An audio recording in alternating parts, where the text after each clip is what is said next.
Et si je te disais qu'en 5 minutes, tu peux transformer Google Maps en une machine à leads ultra puissante qui te trouve et enrichit automatiquement tes prospects?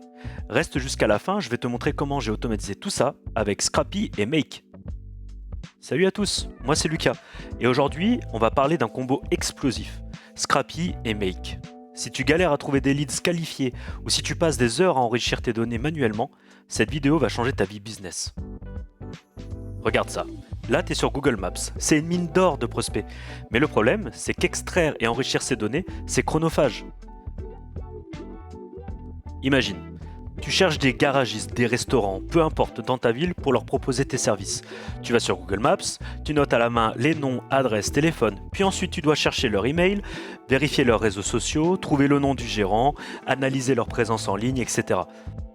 Alors maintenant, laisse-moi te présenter Scrappy. Scrappy, c'est l'outil qu'on va utiliser pour justement gagner du temps sur la récupération des leads. C'est un outil ultra puissant qui te permet de récupérer des données sur une multitude de sites internet comme Google Maps, LinkedIn, Se Loger, Le Bon Coin, Amazon, etc. Donc là, on se retrouve sur la page d'accueil de Scrappy. Donc c'est le site qui va nous expliquer un petit peu comment fonctionne Scrappy. Mais pour l'instant, c'est pas ce qui nous intéresse. On va directement se connecter. On se retrouve donc sur notre tableau de bord. Moi j'ai déjà créé un compte tout à l'heure et je me suis abonné au plan starter pour justement pouvoir bénéficier des crédits qui sont disponibles dans mon abonnement. À savoir que à chaque extraction, à chaque résultat récupéré, des crédits vont être consommés. Donc sans plus attendre, on va lancer notre premier projet d'extraction sur Scrappy. À savoir que nous on veut récupérer automatiquement les garagistes à Paris. Donc je clique sur Google Maps. Et là, on se retrouve avec quelques informations qui correspondent au scrapper. Donc, le nombre de crédits par résultat, le taux de réussite, etc. Les paramètres de recherche, les données qu'on va obtenir grâce au scrapper, les données enrichies, donc il y a des crédits supplémentaires pour ces données-là. Un exemple qu'on peut télécharger en Excel pour se rendre compte de la qualité des données et du format de sortie aussi, et quelques témoignages. Donc là, on va créer notre projet. Donc pour créer notre projet, on va cliquer sur le bouton et on va saisir le nom de notre projet. Donc nous, Garagiste à Paris. Le nom est libre, on peut mettre ce qu'on veut. Et on clique sur le bouton. Là, on va se retrouver sur la configuration du projet, avec les paramètres qui sont attendus, le nombre de crédits par donnée, le nombre de crédits supplémentaires, etc. Donc nous, pour l'instant, on veut juste saisir un mot-clé et une localisation, donc Garagiste à Paris. Hop. Les options supplémentaires, on n'en a pas besoin pour l'instant. Et pareil pour les données complémentaires, pour l'instant on n'en a pas besoin pour notre exemple. Mais si on voulait par exemple les résultats web, on aurait pu cliquer et ça nous rajouterait 3 crédits supplémentaires par résultat. Mais on n'en a pas besoin. Pour notre exemple, on va se limiter à 40 résultats. Je pense que c'est déjà sympa. Hop. Et on va pouvoir valider notre projet. On valide. Donc on a un petit récapitulatif de notre projet avec les crédits utilisés, le nombre de résultats maximum, le détail des coûts, voilà. Et là, on peut lancer notre extraction. On peut donc désormais cliquer sur le bouton pour lancer l'extraction. Voilà. Et on a une petite confirmation et un petit rappel du nombre de crédits qui vont être consommés. Et on peut lancer.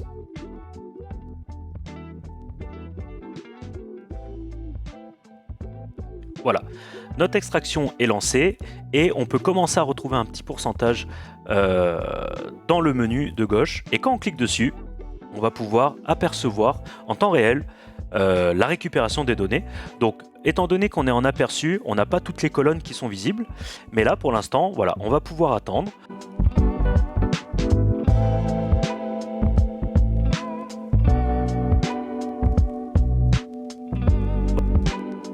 Et voilà, notre récupération est terminée. On voit qu'on a pu récupérer 40 données sur les 40 qu'on a voulu au début, qu'on a consommé 600 crédits et que ça a duré 2 minutes 54. On a donc tous les formats de fichiers qui sont disponibles parce que j'ai pris l'abonnement starter. Donc on peut télécharger en Excel, en JSON, en SQL et en CSV. Mais nous, ce qui nous intéresse désormais, c'est de pouvoir automatiser ça avec Make.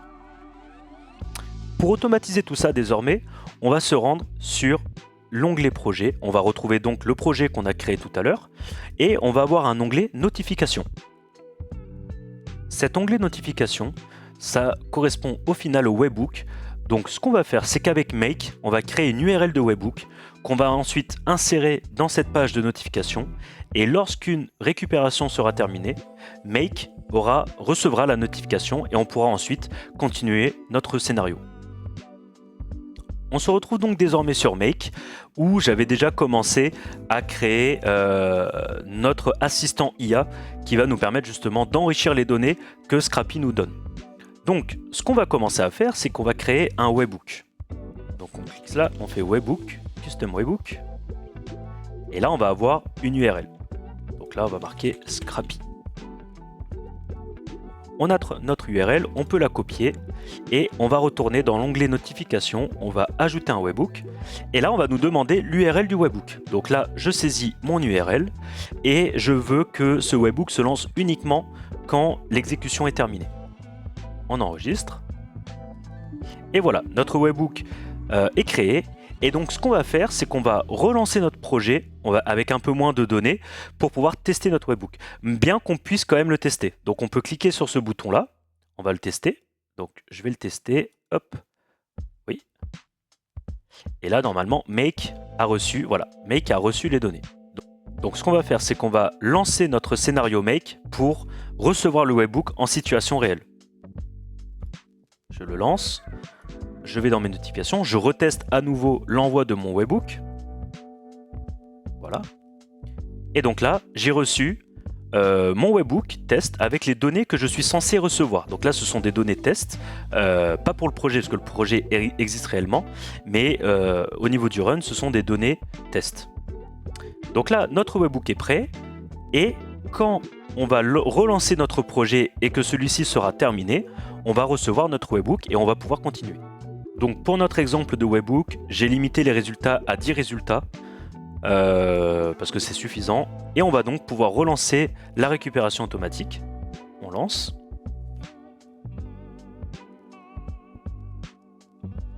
Et on peut directement se rendre dans l'onglet extraction. Donc là, voilà, ça commence à récupérer. On a notre webhook qui est prêt à attendre les données. Et on commence à recevoir les données. Voilà, donc notre récupération est bientôt terminée.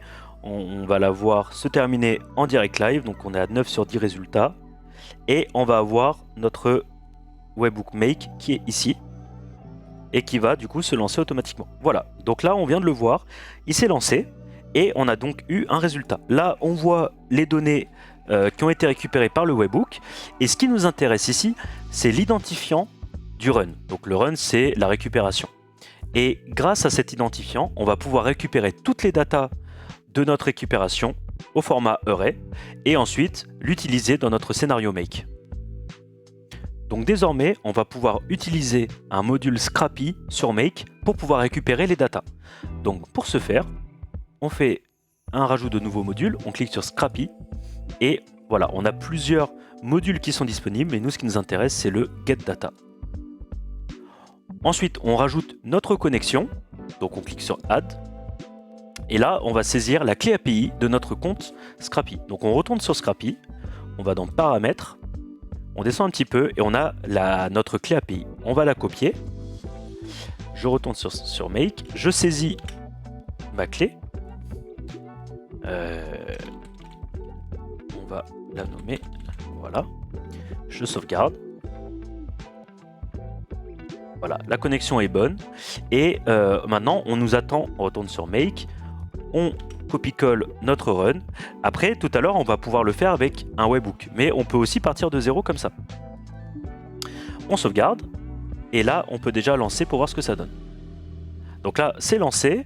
On a quelques données concernant le projet et le run, mais ce qui nous intéresse surtout, c'est le tableau de data. Donc là, on a nos 10 data parce que on avait une limite de 10 data, et pour chaque data, donc par exemple si je prends la troisième, voilà, on récupère toutes les informations que Scrappy nous a récupérées. Donc on a le numéro de téléphone, le titre, la ville, l'adresse complète, le place ID. Après voilà, ça va dépendre aussi de ce que le garagiste a saisi comme données sur son profil Google Maps. Mais voilà, tout ce qu'il y a, Scrappy le récupère. Et donc de là, ce qu'on peut faire, on peut boucler les données que Scrapy nous renvoie. Donc pour cela, on va prendre un itérator. On va scraper sur la collection. On va le parser en JSON. Alors, parse JSON. Non, pardon. On va le transformer en JSON. Voilà. Tac.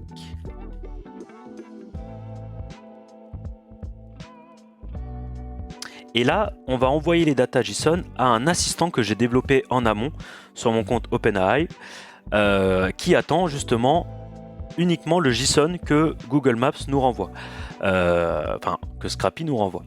Et cet assistant va nous déterminer si le leads est bon, si on peut travailler avec lui, s'il a un bon profil Google Maps, etc. Je vous enverrai le prompt dans la description, mais après on est libre de faire ce qu'on veut.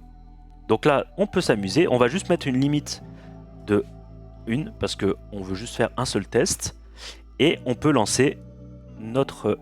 Alors, il faut que je reconfigure mon assistant. Voilà, donc là, je mets mon JSON. Voilà, on peut sauvegarder et on peut lancer le run.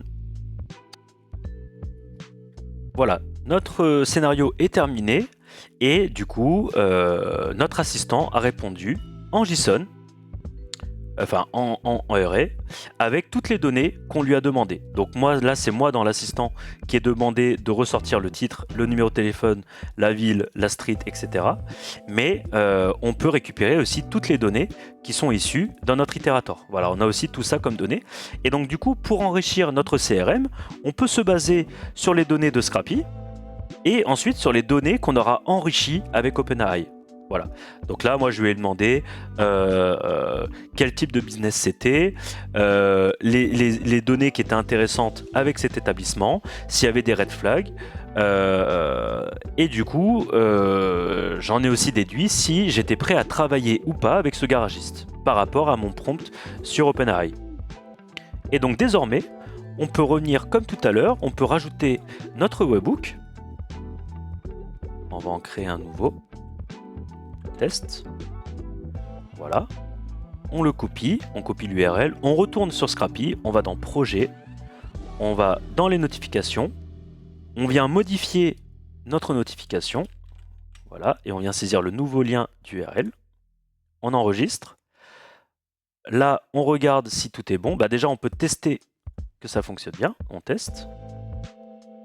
Donc voilà, sur Make, ça s'est bien passé. On connecte ça au module Scrapy, voilà. Et donc du coup, ici on remplace par le Run ID. Voilà. On enregistre tout. On peut revenir sur l'attente. On regarde bien si le scénario est activé. Là, ici, on laisse quand même la limite à 1, mais on va la mettre à 2. Mais après, vous pouvez ne pas mettre de limite. Et là maintenant, on peut retourner sur Scrapy et on va relancer notre projet. Je lance mon projet de récupération de garagiste.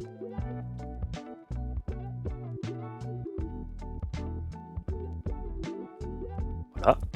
Donc là, on peut retourner à nouveau sur l'onglet extraction. On va encore voir les données qui se récupèrent en temps réel.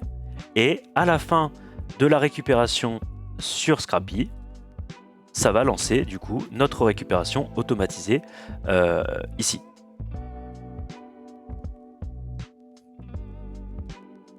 Donc là, on est à 8 résultats sur 10. On peut déjà aller sur la vue. Voilà. On est sur la vue de Make. Et voilà, on vient de recevoir notre webhook. Et donc là, il est en train de runner avec l'assistant. Et une fois que l'assistant aura terminé, on pourra ensuite enrichir ces données dans un CRM de votre choix, comme vous le souhaitez.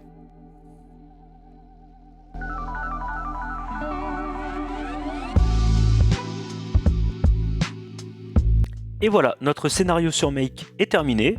On a pu récupérer les 2 datas qu'on a demandé à Scrapy et on a pu les envoyer à notre assistant IA.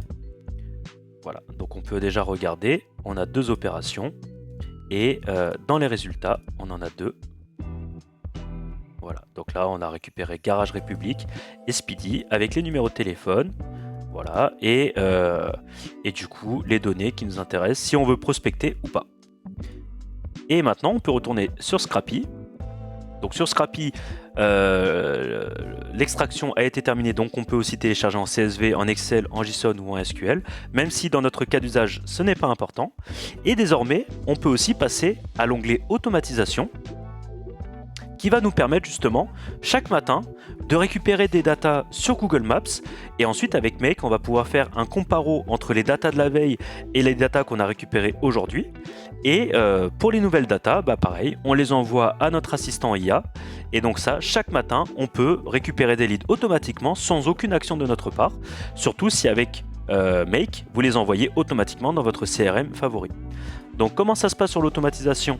On crée ici une automatisation. Donc là, on va la nommer test. On choisit le projet à automatiser. Donc moi, j'en ai qu'un seul, c'est les garagistes.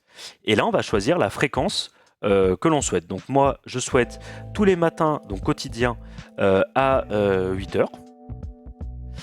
Voilà. Et on va choisir aucune notification supplémentaire parce que notre projet envoie déjà des notifications. Donc ici, on n'a pas besoin de notifications supplémentaires. On crée l'automatisation. Et voilà, là, tous les matins, à 8h du matin, ça va lancer le run. Et du coup, grâce à notre scénario Make et le webhook, on va pouvoir automatiquement envoyer les datas récupérées à un assistant IA et ensuite les envoyer dans notre CRM. Et voilà, c'est ici que s'achève cette petite vidéo. J'espère que le concept t'a plu, j'espère que l'utilisation de Scrappy et de Make t'a intéressé. Et si tu as des questions, je t'invite à les mettre dans les commentaires. Salut!